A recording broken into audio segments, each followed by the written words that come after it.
La integridad de la vida de un pastor, ¿en qué consiste? ¿De qué manera la palabra describe la forma como un pastor debe vivir? Yo creo que el mejor pasaje para referirnos a él es Primera de Timoteo, capítulo 3. Ahí comienza a Dios, a través de las palabras de Pablo, a definir para Timoteo de qué forma un pastor debe vivir en integridad de corazón. Y hay una palabra que resume todo ese mensaje. El texto comienza diciendo que un obispo debe ser irreprochable, anangletos en el lenguaje original. Y una persona irreprochable es alguien que no es perfecto. Él no vive como Cristo vivió sin pecado, porque es una imposibilidad vivir sin pecado.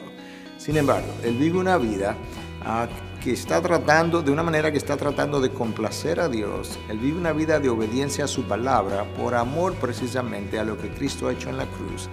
Y lo que Pablo hace para su discípulo más joven, Timoteo, es escribir en lo adelante entonces las áreas donde esa persona debe ser irreprochable. Y él comienza hablando de su familia, comenzando con su esposa, debe ser marido de una sola mujer. Él habla de sus hijos que deben vivir en sujeción a él. Él habla también de cómo ese obispo debe ser una persona que tiene una buena reputación, no solamente con los de adentro, con los de la iglesia, sino también con los de afuera.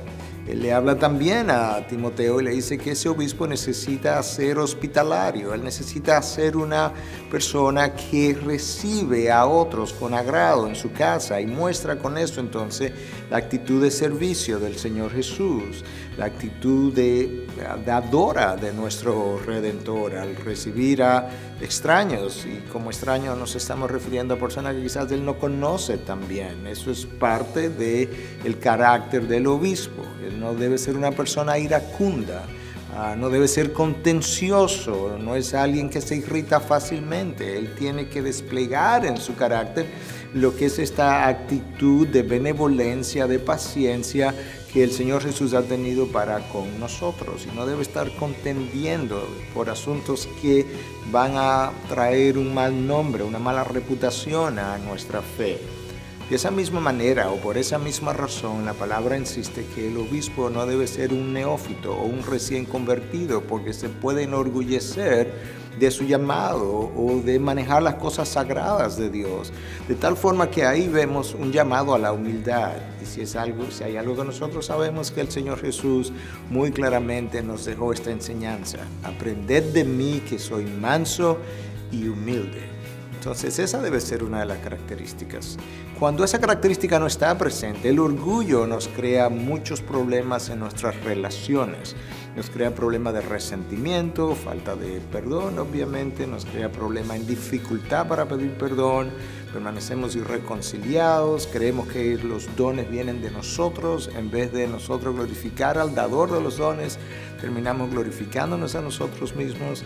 Y ese mismo orgullo me lleva muchas veces a confiar más en mi propio mensaje, más que en el mensaje de la palabra, y con eso entonces comienza a alejarme de Dios. De hecho, la palabra de Dios misma nos informa que Dios se opone al orgulloso. Dios no es simplemente ignorante, no ignora simplemente al orgulloso. Él le hace oposición y sin embargo al humilde le da gracia. De tal manera que todas estas características que hemos mencionado del obispo con relación a su casa, con relación a sus relaciones con los demás, con relación a su propio carácter, tienen que estar bañadas, esta característica, por un carácter humilde. Y yo creo que esas características son vitales en el llamado, por algo que Cristo enseña en Lucas 6:40, cuando Él dice de una forma muy clara que todo discípulo, cuando es entrenado bien, será exactamente como su maestro. Imaginémonos ahora a una figura pastoral de tanta influencia, alguien que está enseñando, que está reproduciéndose en otros. Si él tiene un carácter contrario a lo que la palabra describe, cuando ese discípulo sea entrenado bien, él será exactamente como su maestro.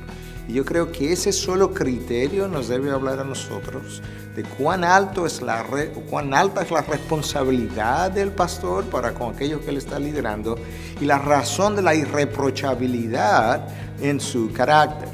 Una vez más, irreprochable no implica sin pecado, pero sí implica que él está viviendo una vida de integridad delante de Dios, de manera que él es genuino, él no tiene una doble cara, él no vive con un doble ánimo. Lo que él enseña, lo que él cree es lo que él vive.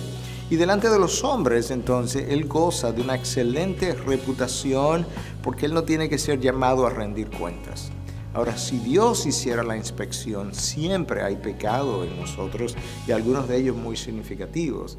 Pero mi llamado delante de los hombres, en la medida en que yo lo vivo delante de los hombres, debe gozar de una buena imagen, no desde el punto de vista de impresionar a los demás, pero sí desde el punto de vista de que mi vida adorna la doctrina. Y eso es exactamente lo que Pablo le dice a Timoteo en una de sus cartas, que nosotros debiéramos vivir vidas que sean el cosmeo, el cosmético, el adorno de la doctrina, de tal forma que la doctrina pueda lucir más atractiva para aquellos que la están escuchando. Eso es un llamado alto, eso es una gran responsabilidad, pero es un gran privilegio poder vivir de esa manera, bajo la guianza de Dios y siendo liderados por lo que es la morada del Espíritu en nosotros y por su palabra como su estándar.